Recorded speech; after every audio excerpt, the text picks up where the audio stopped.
Assalamualaikum warahmatullahi wabarakatuh. Waalaikumsalam warahmatullahi wabarakatuh. Alhamdulillah, alhamdulillah, alhamdulillah, masyaallah.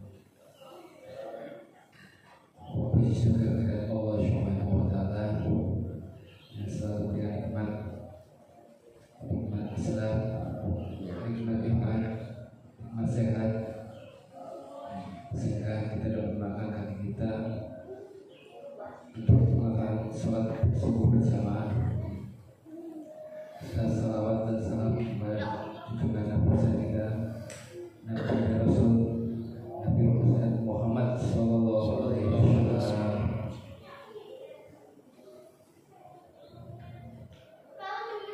Dilanjut ke pembacaan surat Al-Baqarah ayat 208 dan 209. A'udzu billahi minasyaitonir rajim. Bismillahirrahmanirrahim. Ya ayyuhalladzina amanu udkhulu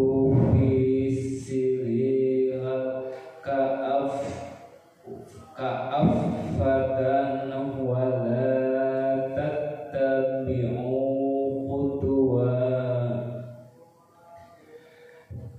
syaitan innahu lakum aduwwun mubin fa in zalaltum min ba'di ma ja'atkum al-bayyinatu fa'ulamu wa anna Allaha azizun hakim, yang artinya, hai orang-orang beriman, masukkanlah kamu ke dalam Islam keseluruhannya, dan janganlah kamu turuti langkah-langkah syaitan. Sesungguhnya syaitan itu musuh yang nyata bagimu. Quran surat ayat 28. Tetapi jika kamu menyimpang dari jalan Allah sesudah datang kepadamu bukti-bukti kebenaran, maka ketahuilah bahwasanya Allah Maha Perkasa lagi Maha Bijaksana. Quran surat ayat 29. Maha besar Allah dengan segala firman-Nya. Penjelasannya, Allah memerintahkan kepada hamba-hambanya yang beriman kepadanya dan membenarkan Rasul-Nya agar berpegang kepada seluruh tali Islam dan syariatnya, mengerjakan perintahnya serta menjauhi larangannya sekuat tenaga. Mengenai firman Allah, Al-Awfi meriwayatkan dari Ibnu Abbas, Mujahid, Sawaus, Ad-Dahab, Qatadah, Ash-Shudi, dan Ibnu Syaid, yaitu Islam. Masih mengenai firman-Nya tersebut di atas, Ad-Dahab meriwayatkan dari Ibnu Abbas, Abu Ailah, dan Rabi bin Anas, yakni ketaatan. Qatadah juga mengatakan yaitu perdamaian. Dari firman-Nya ka'affatun, Ibnu Abbas, Mujahid, Abul Aliyah, Ikrahim, Rabi bin Anas, Ash-Shawdi, Muqatil bin Hayat, Qatadah, dan Ad-Dahab berkata, ka'affatan berarti jami'an, keseluruhan. Mujahid menuturkan artinya kerjakanlah semua amal soleh dan segala macam kebajikan. di antara para musafir ada yang menjadikan firman Allah keafatan kerugiannya sebagai hal yang merupakan keadaan yang menerangkan keadaan dari orang-orang yang masuklah kalian semua ke dalam Islam.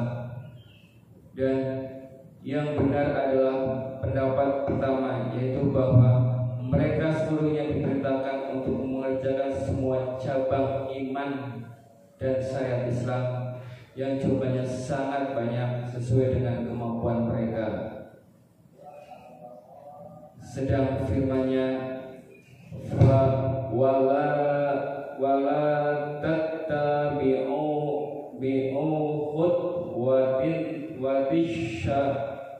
khutwatin syaiton, dan janganlah kamu menakuti langkah-langkah syaitan. Laksanakanlah segala ketaatan dan hindari apa yang diperintahkan syaitan kepada kalian, karena sebagaimana firman Allah, innama ya'murukum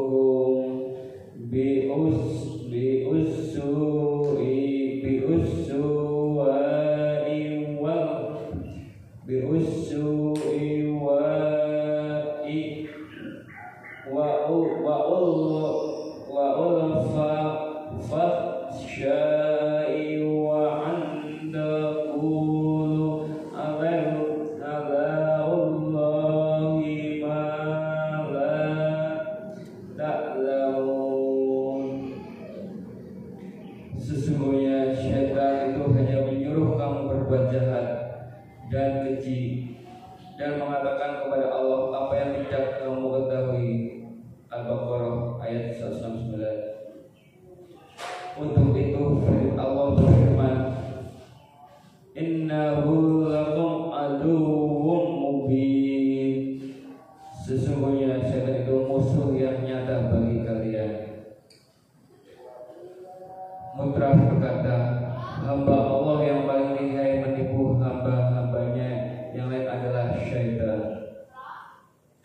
Dan firman-Nya lebih lanjut, wa inna laltum min ba'di ma ja'atkum kumul bayyinat. Tetapi jika menyimpang dari jalan Allah, sesudah datang kepadamu bukti-bukti kebenaran. Maksudnya, jika kalian menyimpang dari kebenaran setelah ditegakkan hujah atas kalian, ketahuilah bahwa Allah Maha Perkasa, yaitu dalam sisaannya dan tidak akan pernah dikalahkan oleh siapapun. Dia Maha Bijaksana dalam ketetapan-ketetapannya, pembatalan dan pemberlakuan hukumnya. Oleh karena itu, Abul Aliyah, Qatadah dan Rabi bin Anas mengatakan, Dia Maha Perkasa dalam pembalasannya dan Maha Bijaksana dalam perintahnya. Dan Muhammad bin Ishaq mengumumkan, Yang Maha Perkasa dalam pertolongannya dari orang-orang kafir kepadanya jika Dia menghendaki, dan Maha Bijaksana dalam alasan dan dalihnya kepada para hambanya. Alhamdulillah, kita surat yang ke-289 dilanjut dengan pembacaan hadis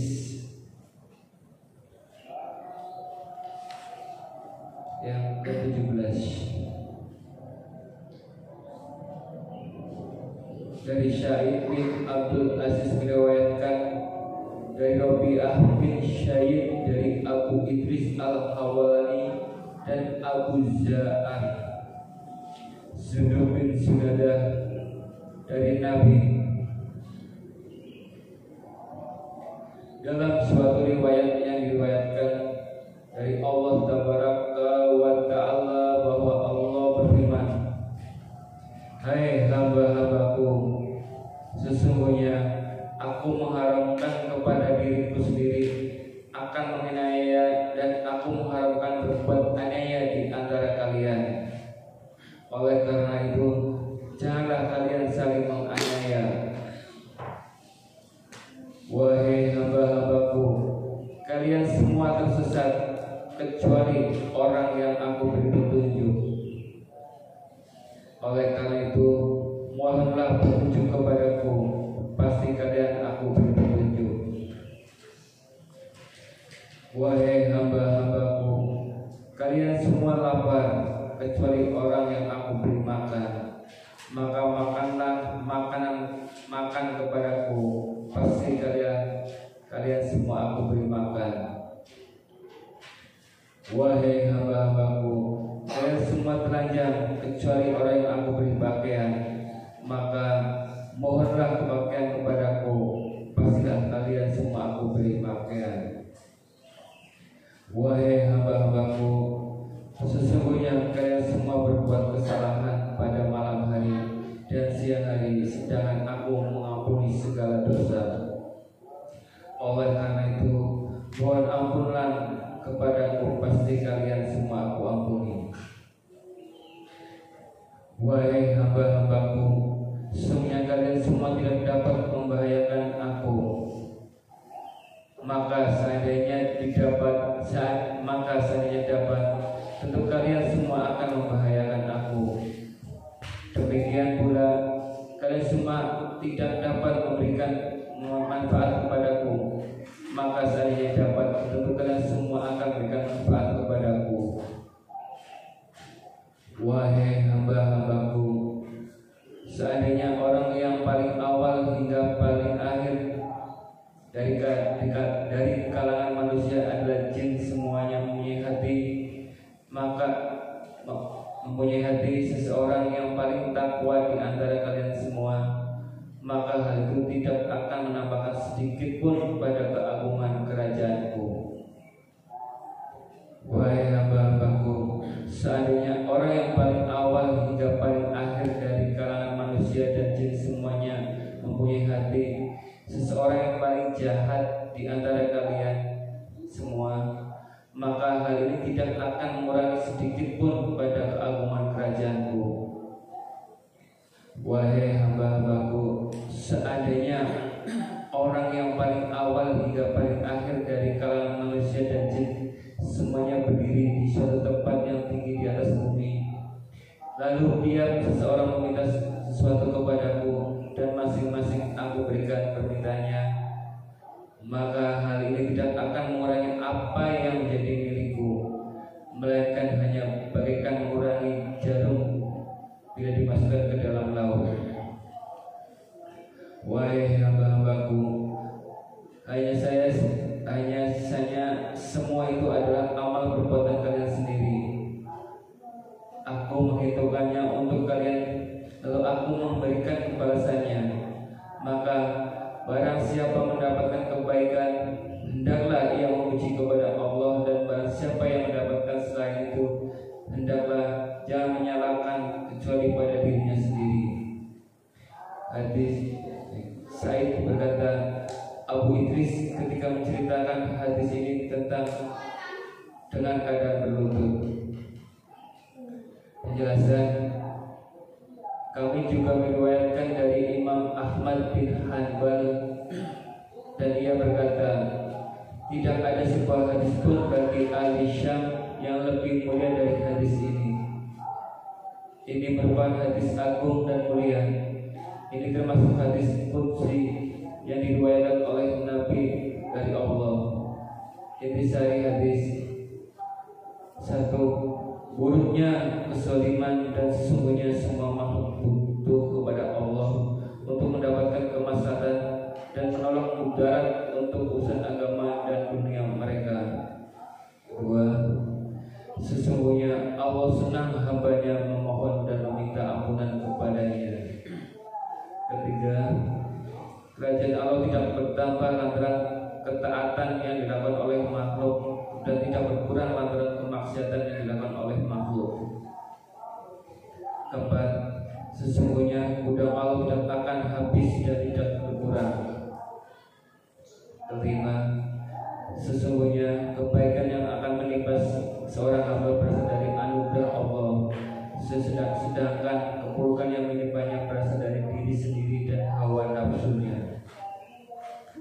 Keenam, hadis ini menyangkut kaidah yang agung dalam pokok-pokok agama, cabang-cabangnya, etikanya, dan lain sebagainya. Ulangi sekali lagi. Dari Said bin Abdul Aziz meriwayatkan dari Rabi'ah bin Said, dari Abu Idris Al-Khawlani, dari Abu Zar Zulub bin Sunadah, dari Nabi dalam suatu riwayat yang diriwayatkan dari Allah Ta'ala bahwa Allah berfirman, "Hai hamba-hambaku, sesungguhnya aku mengharamkan pada diriku sendiri akan menganiaya, dan aku mengharamkan berbuat aniaya di antara kalian. Oleh karena itu, janganlah kalian menganiaya. Wahai hamba-hambaku, kalian semua tersesat kecuali orang yang aku beri petunjuk. Oleh karena itu, mohonlah petunjuk kepadaku, pasti kalian aku beri petunjuk. Wahai hamba-hambaku, kalian semua lapar kecuali orang yang aku beri makan, maka mohonlah makan kepadaku, pasti kalian semua aku beri makan. Wahai hamba-hambaku, kalian semua telanjang kecuali orang yang aku beri pakaian, maka mohonlah pakaian kepadaku, pasti kalian semua aku beri pakaian. Wahai hamba-hambaku, sesungguhnya kalian semua berbuat kesalahan pada malam hari dan siang hari, sedangkan aku mengampuni segala dosa. Oleh karena itu, mohon ampunan kepadaku, pasti kalian semua aku ampuni. Wahai hamba-hambaku, sesungguhnya kalian semua tidak dapat membahayakan aku, maka seandainya dapat, tentu kalian semua akan membahayakan aku. Demikian pula, kalian semua tidak dapat memberikan manfaat kepadaku, maka seandainya dapat, tentu kalian semua akan memberikan manfaat kepadaku. Wahai hamba-hambaku, seandainya orang yang paling awal hingga paling akhir dari kalian, dari kalangan manusia dan jin semuanya mempunyai hati, seorang yang paling takwa di antara kalian semua, maka hal ini tidak akan menambah sedikit pun pada keagungan kerajaanku. Wahai hamba-hambaku, seandainya orang yang paling awal hingga paling akhir dari kalangan manusia dan jin semuanya mempunyai hati seorang yang paling jahat di antara kalian semua, maka hal ini tidak akan mengurangi sedikit pun pada keagungan kerajaanku.